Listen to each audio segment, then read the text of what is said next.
Ok, pessoal, nosso objetivo então nessa parte da nossa aula é fazer uma introdução ao quarto evangelho, ao evangelho atribuído a João, né?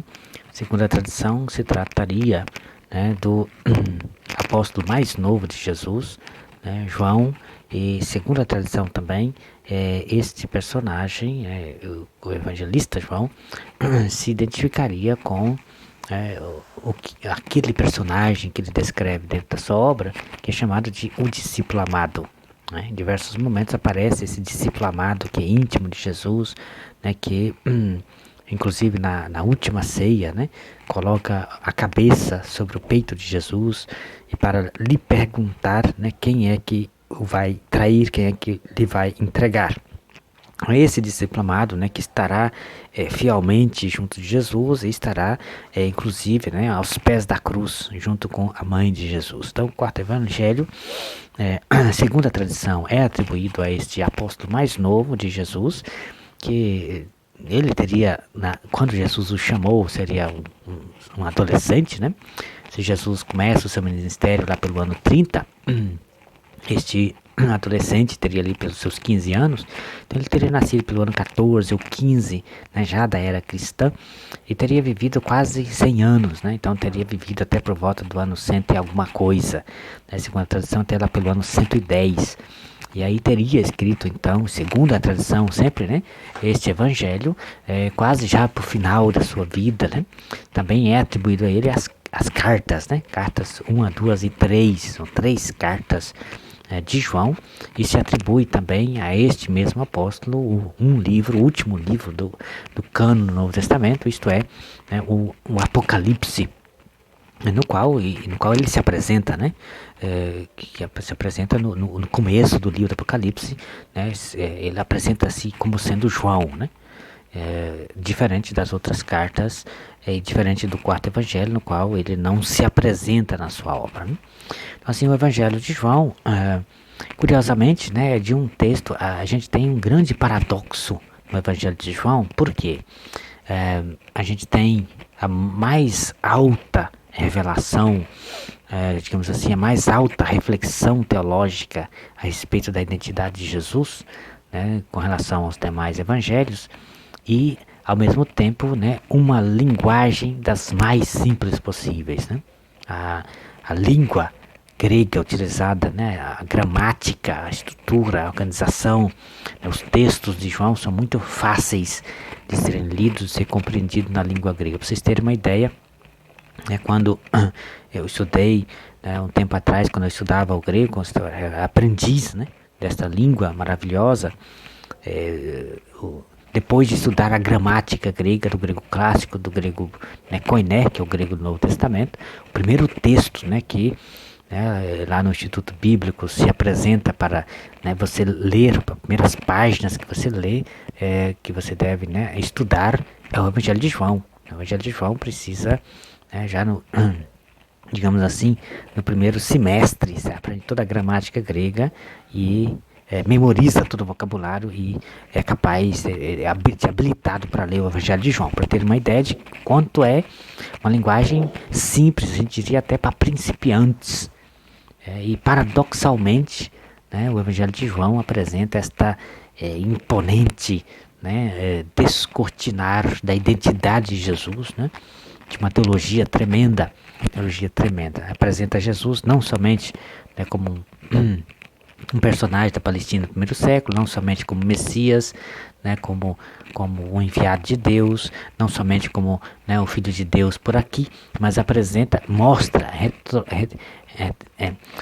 retroage as origens pré-cósmica de Jesus, né, antes da criação do cosmos, antes da criação do mundo, identificando-o, né, com o Logos, né, Logos que é palavra, né, que é um conceito, inclusive, da língua e também do pensamento grego, da filosofia grega até, né, Logos que significa discurso, palavra, e ali é identificado. No princípio era o Logos, né, era a palavra, e a palavra estava com Deus, e a palavra era Deus. Tudo foi criado, né, por meio deste Logos, e nada do que existe, né, veio a existir senão por meio desta palavra, deste Logos. Né? E o Logos se fez carne e habitou entre nós. Então, naquele poderoso hino, né, é a porta de entrada, né, do quarto evangelho. Então, se você é leitor do quarto evangelho, com o prólogo, né, você, leitor, eu, leitor, estamos habilitados, já sabemos da identidade profunda de Jesus. Sabemos que aquele homem ali,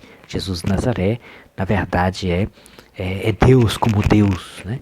Aquele por quem todas as coisas, o cosmo inteiro foi criado. Então, é claro que com esta, né, dinâmica da leitura do texto, nós leitores estamos melhor aparelhados para compreender o que Jesus faz e o que Jesus diz do que os personagens dentro da trama narrativa, né?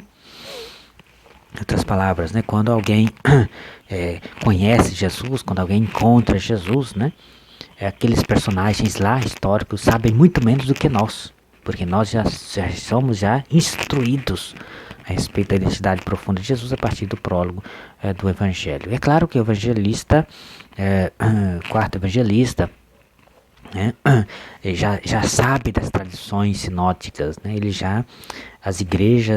pelas igrejas já circulam os textos sinóticos e ele não tem pretensão de copiar ou repetir aquilo que os outros evangelhos já escreveram, já disseram, que já são bastante conhecidos, né, nas igrejas, mas ele pretende evidenciar a teologia profunda do agir de Jesus, né? E certamente que ele coleciona na primeira parte do seu evangelho, até o capítulo 12, certamente, né? A gente tem ali uma coleção de 6 sinais de Jesus, né? 6 sinais, ele não chama de milagres, chama de sinal.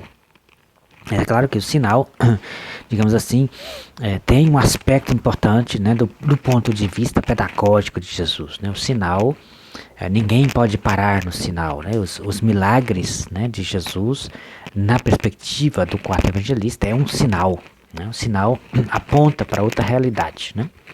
É como diz o provérbio chinês, né? Quando o sábio aponta, né, para a lua, somente o tolo continua olhando no dedo. Em outras palavras, né, o bom discípulo entende o sinal, né, e não fica olhando no dedo, mas para onde o dedo indica. Em outras palavras, né, os milagres de Jesus, né, o evangelista João certamente está ajudando as igrejas a fugir, né, do perigo, né, de considerar Jesus como uma espécie de milagreiro, né? Então, lendo sobre Jesus na tradição sinótica, os tantos milagres que ele realiza, né, com atos de potência, dynamis tu teu, né, poder de Deus, né, na linguagem paulina, digamos assim, o discípulo pode ficar tentado de, né, se aproximar de Jesus, de tornar-se discípulo dele, né, com pretensões mesquinhas, né, de angariar benefícios miraculosos, né. Então, essa é um perigo que sempre ronda, né, as igrejas, né, os discípulos de Jesus. Quer dizer, eu sou discípulo de Jesus porque, né, dado o que ele fez, o que ele realizou, quem sabe a mim também, em tempos de dificuldade, em tempos de problema, ele me socorrerá, me atenderá com o seu poder, né? Então, assim, o evangelista, quarto evangelista, isso é atenção, né? Os milagres de Jesus são um sinal. Quem para, né, na placa, não compreendeu a placa indica para onde ir, você tem um caminho a percorrer, né?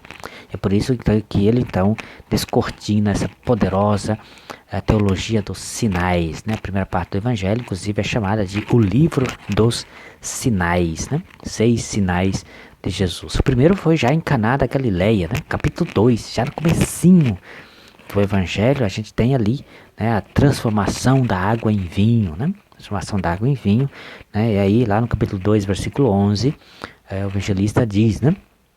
Este foi o princípio dos sinais de Jesus.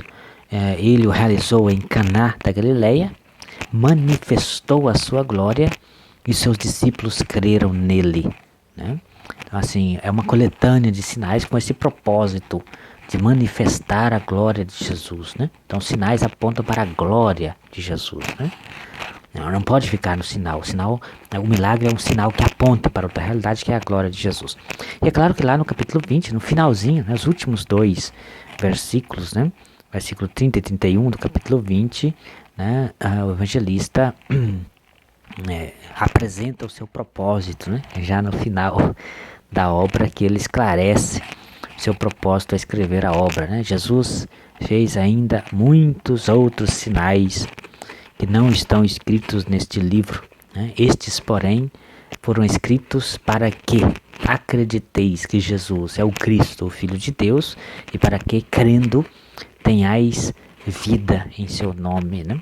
Então, assim, os sinais têm um propósito. A coletânea da obra dos sinais de Jesus, feita, né, pelo quarto evangelista, tem um objetivo claro, né? Para que o leitor creia que Jesus é o Messias, o Filho de Deus, e para que, crendo, tenha vida em seu nome. Então, a questão é a vida. E, de fato, no quarto evangelho, Jesus anuncia, se apresenta como vida, né?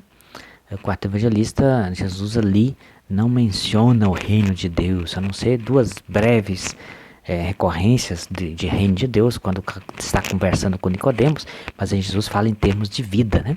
Quem crê em mim tem a vida eterna.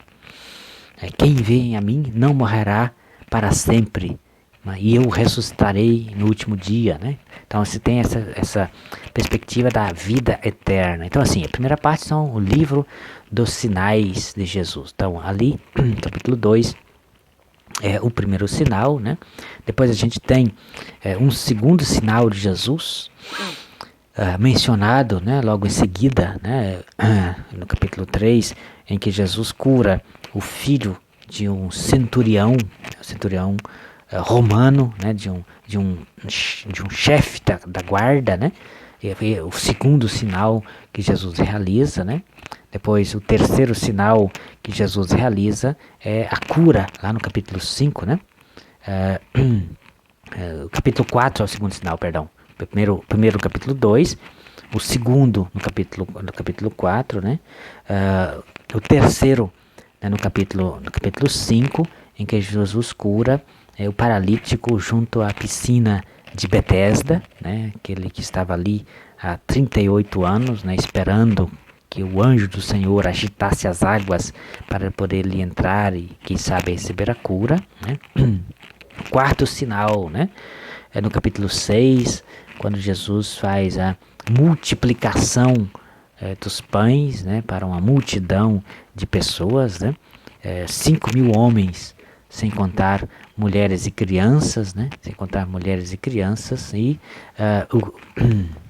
o quinto sinal, né? Nós temos quando Jesus cura o chamado cego de nascença, no capítulo 9, né?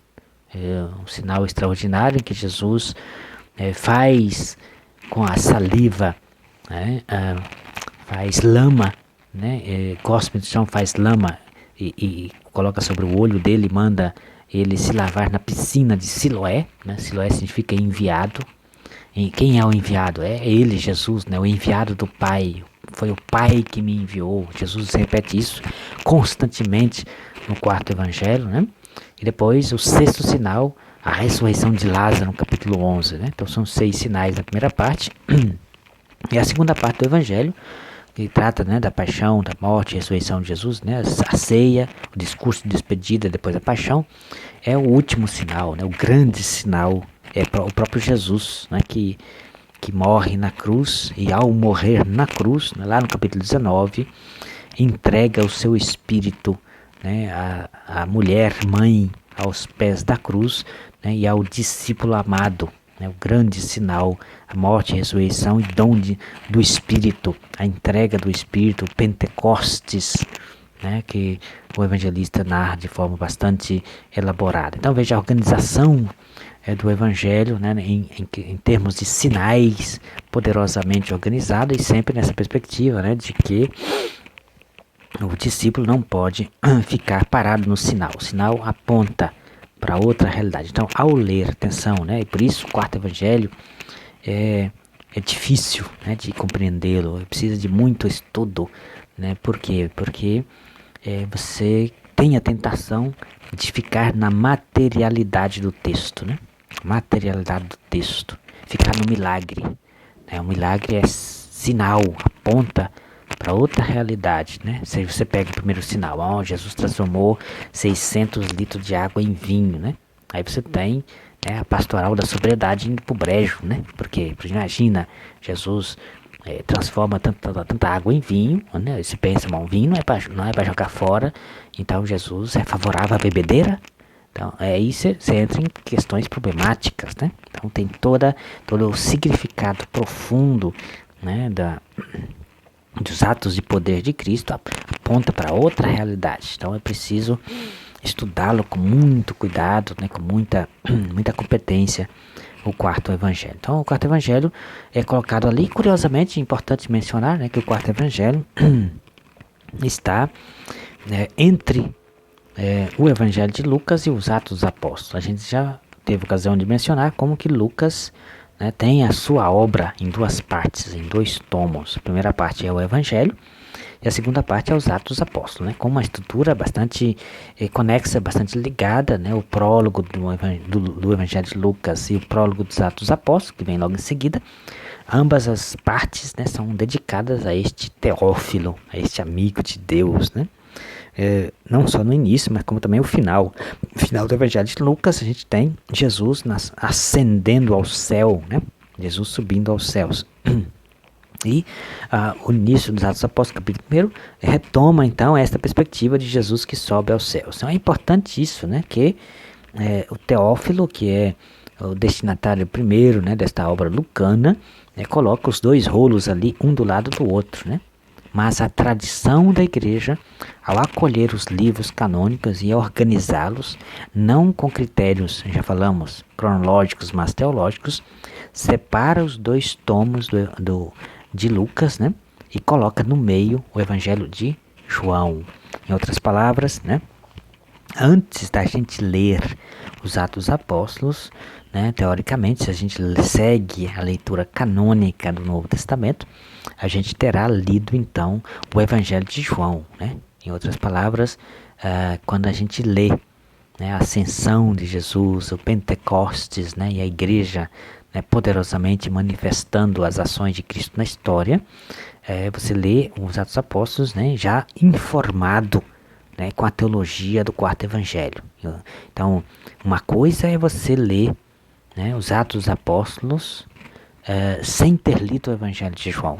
E outra coisa é ler os Atos dos Apóstolos depois de ter lido o Evangelho de João. E na sequência canônica dos livros, a gente lê os Atos dos Apóstolos depois, né, do Evangelho de João. Então veja, essa sequência canônica, ela não é casual, e mais, segundo a abordagem do cristianismo católico, nesta ordem canônica, ela é inspirada por Deus. Ela não é aleatória.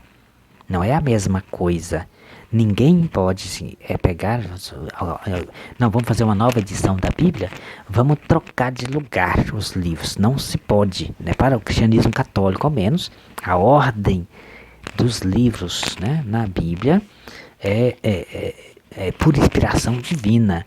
Né? Por quê? Porque isso programa a mente do leitor, né? Um livro lhe prepara, lhe habilita para melhor compreender o livro seguinte. Então você entra para um novo livro, na leitura canônica dos textos, né? Imbuído, informado já, né? Embebido da palavra de Deus no livro precedente. E isso altera completamente, né, a configuração, né, da sua mente como leitor, né, e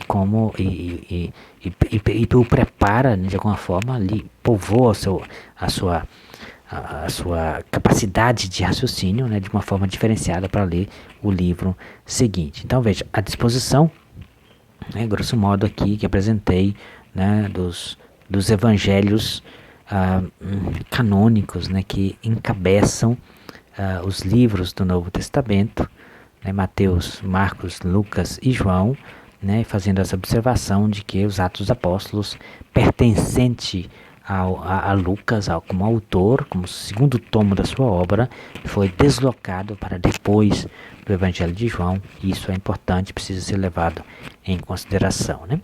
Ok, pessoal, na próxima aula então a gente comenta um pouquinho sobre os Atos dos Apóstolos, né? Depois o epistolário do Novo Testamento, né? Cartas paulinas, cartas católicas e o livro do Apocalipse.